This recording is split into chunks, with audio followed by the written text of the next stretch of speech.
I had originally considered doing a video about all the facts of the Breonna Taylor case, but based on my several conversations online, I've learned that facts really don't matter to an awful lot of people. Ben Shapiro coined a really good phrase, which is somewhat accurate, says facts don't care about your feelings, but he would have been a heck of a lot more accurate had he said feelings sure don't care at all about facts.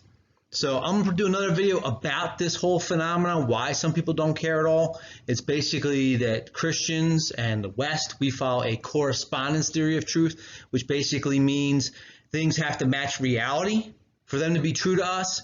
And then when we find out something isn't what we were originally told, we change our opinion based on the new facts. Another very large segment of the population follows what is called a correlation theory of truth, which basically means there's a narrative, they believe a certain narrative, and whatever fits that narrative is thus true, whether it in reality happened or not. Sounds pretty screwy. I just call it lies, but hey, it's their truth. So the only thing I'm going to focus on today is this whole no-knock warrant, which people seem to be discussing. And a lot of people like to throw in their 2 cents when they really have no idea what they're talking about. So the only fact I'm really going to share from the Breonna Taylor case is the fact that the officers executed a no-knock warrant, which we'll get into. It's kind of a misnomer, but they did the no-knock warrant at where Jamarcus Glover was and were successful, thus no one got hurt. Whereas at Breonna Taylor's house, they did knock and announce and wait, which gave Kenneth Walker time to get a weapon, shoot an officer, and unfortunately end in the tragic death of Breonna Taylor. Now, since a favorite tactic of those people who go with that correlation theory of truth like to do the ad hominem when everyone presents them with facts and accuse you of being racist or insensitive, I'm going to show you that it's not just limited to the Black Lives Matter crowd. In fact, got the same phenomenon with their, you would say polar opposites, but actually they're psychologically almost identical. And that would be your alt-right militiamen. I call them cosplay constitutionalists, your boogaloo boys. In their case, they have a guy named Duncan Lemp. And just like Breonna Taylor, these guys' lawyer claims that Duncan Lemp was asleep in bed when officers just shot him through a window. What came through the window was obviously a flashbang. And when officers confronted Duncan Lemp, he was actually retreating to the bedroom to grab a rifle, which was right behind the door. And in addition to the rifle behind the door, he had a shotgun rigged up so that if officers followed him through the room, it would have blasted into the officers. So he was shot while resisting police. Now, it's interesting the irrationality of these anti-police groups, because out of one corner of their mouth, they'll say that officers have no consequence for their actions and they need to pay out of their own pocket when they make these mistakes. Yet when they say out of one side of their mouth there's no consequence, that they have no skin in the game, I guess, they also claim that police lie because they have a vested interest in somehow protecting their deception. It makes no sense. They contradict each other. Now let's compare that to the lawyer who puts out these fake stories to the media. The lawyer gets 1/3 of the settlement. So basically a lawyer can hold a city hostage by putting out lies and then get 1/3 in the settlement because it's just cheaper to pay out than it is to have your entire city burn and also go through all this litigation. The lawyer is not held to the standard of perjury, whereas an officer can be arrested for perjury. An officer can be fired if he lies just in a report. Doesn't need proof beyond a reasonable doubt, just 51% because it is an administrative action. If the boss thinks he's lying and they think through preponderance of evidence, which is 51% yes versus 49% no, if he thinks the officer lied, the officer can be fired. So there's no incentive for an officer to lie. It's nonsense, but there is a $4 million incentive in Breonna Taylor's case for why a lawyer would spread lies. So Whether you're on the Breonna Taylor, BLM side, or you're on the Duncan Lemp, Boogaloo Boy side, you're both on the anti-police side, and you want to see no-knock warrants go away. That's the quick fix of the day. I have great, absolutely fantastic news for you. The most progressive sheriff in the United States, who is Sheriff Les Get Real from the county of Put Your Money Where Your Mouth Is, he is allowing all of you who are against no-knock warrants to volunteer to be the person who actually knocks on the door and announces that there are police every time his deputies serve warrants. Sound like a good idea to you? I think it's fabulous. Now, since according to you guys, the police are the danger, and it would just be so much safer if the people inside knew it was the officers, because bad guys never do anything nasty or harmful or violent to police. We will deck you out in a brightly lit police uniform. Now, you won't need a ballistic vest because bad guys aren't bad. We're just going to make sure it says police and it's lights up, so they're absolutely positive that it is the police at the front door when you are knocking and announcing who you are. Now, I know you don't feel perfectly safe because there are police there. Police are so dangerous.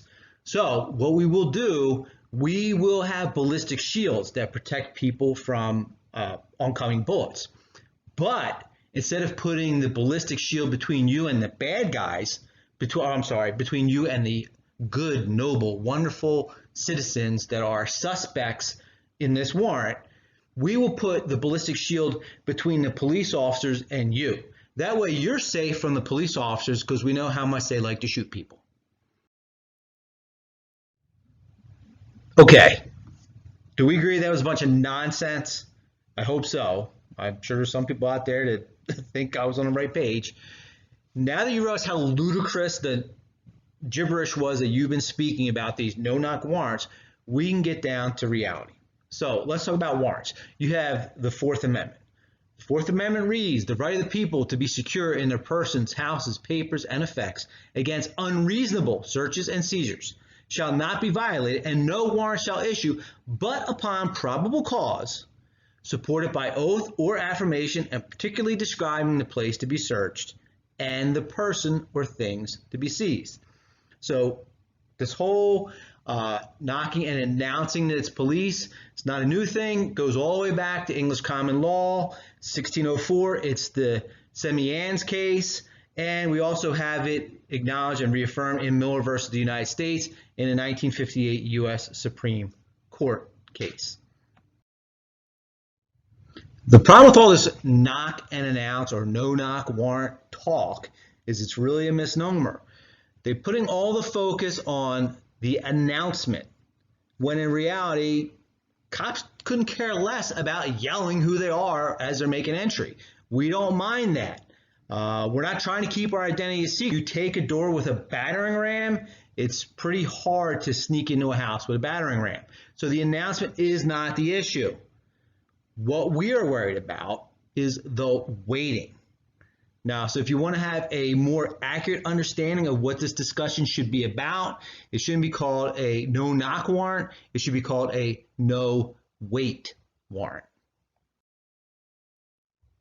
We live near amusement parks now. My wife likes all those stupid roller coasters and those crazy rides where you go way up in the air and you face down and it drops you. I don't particularly like that stuff. I don't like to be scared. But I can tell you, since I was the point man on the SWAT team, which is the first guy through the door for several years before I became the commander, nothing is as scary as knocking on a door, announcing to people inside who are criminals. Like, for some reason, we all forget the fact that these warrants are being served on criminals who generally don't follow the law and are generally not very nice people. Knocking and announcing that it's the police, and you're just waiting and waiting to see what they're going to do next, hoping that what they do next isn't shooting through the doorway and killing you. So it is the longest seconds, the longest minute you will ever experience is waiting outside that door. So I tell you, it is completely unreasonable that when officers show probable cause to an impartial, unbiased judge, as the Fourth Amendment requires them, that a crime has most likely occurred, and that in this particular case, the people involved in the crime are very likely to destroy evidence or are highly likely to attack you with violence once they know that you're coming through the door, it is unreasonable for officers to just sit there like sitting ducks waiting to see what happens and putting themselves totally at the mercy of those who have already shown they have no regard for the law. So the solution is simple. And what I'm going to give next is really more advice for my fellow officers out there than it is for the nosy public that seems like they need to get involved in all this. Whenever possible, don't enter the lion's den when the lion's at home. They know their house better than anyone else, and as in the case I described earlier, they're likely to booby trap that house, and it's just bad news. You don't want to go in the house. So whenever you can get them out through a ruse or just good old-fashioned waiting, that's the best thing to do. Now, back to the public. It's very infrequent that we're actually able to wait. In the Breonna Taylor case, there were multiple warrants. As I already stated, they served at Jamarcus Glover. And guess what? Every single person out there has a cell phone. So when someone gets locked up, everyone else associated and affiliated with that person knows awfully fast. That's why they do it at unusual hours. And also, everyone knows their neighborhood, and cops stick out like a sore thumb, and they know when someone who doesn't belong in the neighborhood is out there waiting. So to have an arrest team large enough to effectively arrest someone without getting hurt, but then small enough to hide and wait, it really isn't that practical. Now, here was my pet peeve. When you are serving a warrant, you should wear as close as possible a normal police uniform. It's even easier today now that most police departments have gone to the exterior vests. Now, I know SWAT guys love to wear their ninja pajamas. They all want to look like Snake Eyes from G.I. Joe. They love gearing up. They get a boner off of wearing all this stuff, and they will argue with the commander why they need all that stuff. But serving a warrant is not hostage rescue. You can also have guys in the rear of the formation that have all this extra gear that you allegedly might need, or it could be out in the truck. Just be realistic. It's never a perfect scenario. You have to balance different things. You have to balance the litigation, things will happen, and also officer safety. So for the most logical thing, wear a police uniform when you are making entry on the house. Now, the one thing you shouldn't do, even worse than the SWAT guys, are the narcs. The narcs love growing out their facial hair and wearing their shorts to work and their t-shirts and looking like bums. That's fine. You can do that every day while you're doing investigations. But when it comes time to serving a warrant, the smartest thing is you shouldn't be serving the warrant.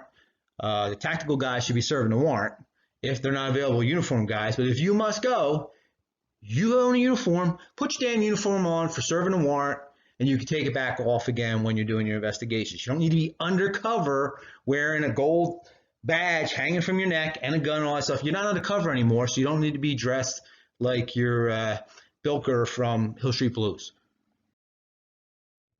Advice number 3, the entry team should be focused only on the entry.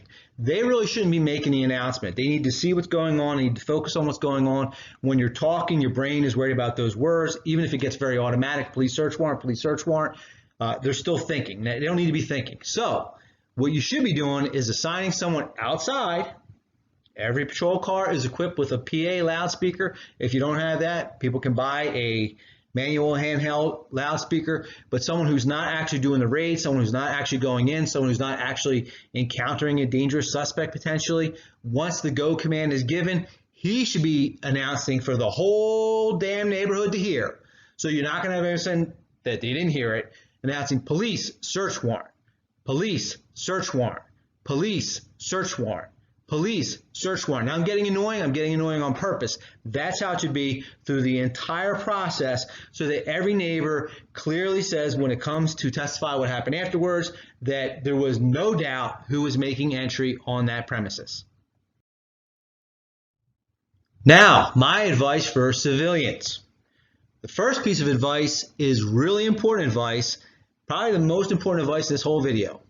If you don't want to have a negative encounter with police, if you don't want to die in a search warrant, don't commit crimes. Is that easy enough?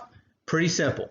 Don't commit crimes when you have an encounter, because obviously police stop people all the time when they're looking for bad guys. Cooperate. The interaction ends pretty quickly. You have a nice day, and the officer goes on and eventually, hopefully, runs into the real bad guy. So, real easy advice: don't commit crimes. Now, if you're a social justice warrior who needs to get involved online and chime in with your opinion, advice number 2 is, before you state your opinion, educate yourself. Pretty simple. Actually know what you're talking about. It'd be a very rare treat. Now, if you're in the NBA or NFL, or you work for ESPN, I think it's illegal for you to educate yourself before you speak. So you have to check with the rules of your particular organization. They obviously are not allowed to have any knowledge when they say anything. But if you're a normal citizen, I think you're allowed to actually know something before you talk about it. So that's my advice there. And also, they always talk about this empathy, empathy, empathy. We have to put ourselves in their shoes. Well, don't just put yourself in the shoes of the citizen. Put yourself in both the citizen's shoes and the cop's shoes before you make an assessment of the whole situation. All officers are also citizens.